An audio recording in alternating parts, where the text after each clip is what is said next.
Le pôle santé Saint-Hélier à Rennes expérimente un nouvel outil pour aider à la rééducation des patients ayant subi un arrêt vasculaire cérébral. Alors une fois par semaine, 4 patients s'exercent en totale autonomie à réaliser certains mouvements grâce à ce logiciel rennais. Plus d'informations dans ce reportage de Raphaël Tendrio-Gauthier.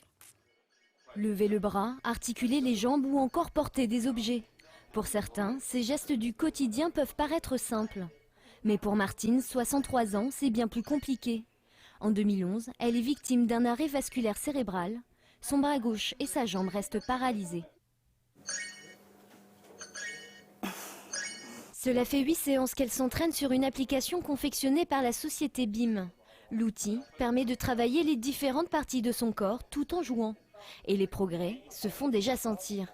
C'est un peu mieux, mais il y a encore du boulot à faire, quoi. Ça se fait pas en un petit temps comme ça. Même constat chez Michael. L'année dernière, il fait un AVC. Aujourd'hui, il retrouve peu à peu sa dextérité. Et après 6 séances, il sent un léger changement. J'ai plus d'équilibre et plus d'endurance. Plus d'endurance aussi dans les mouvements, les amplitudes. Parce qu'à force, vous êtes pris dans le jeu. Car c'est ça l'intérêt de l'application. 60 exercices permettent à chaque patient de s'entraîner en toute autonomie, tout en travaillant la musculation et la commande du mouvement.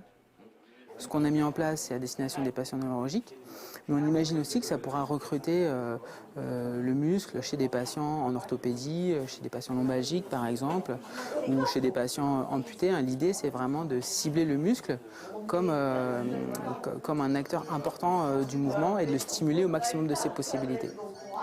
Le concept a été créé il y a 2 ans par Sébastien et Romain. Spécialisés dans la science des mouvements et la biomécanique, ils décident de fabriquer un logiciel afin d'aider à la rééducation des patients. Serge travaille sa motricité de manière continue et c'est déterminant. Ça permet d'avoir un travail qui est beaucoup plus précis, beaucoup plus intense, sachant que toute phase rééducative, c'est que les gens travaillent de manière répétée, intensive et hyper stimulante pour le cerveau. Donc c'est ce qu'on a vraiment essayé de concocter dans une solution qui est mobile et utilisable en toute autonomie par vraiment toute personne à domicile. Pour que l'application fonctionne, un capteur placé sur les patients détecte les mouvements. Dès les prochaines semaines, BIM commercialisera son outil. L'application sera disponible gratuitement, mais le capteur est vendu 300 €. En bref,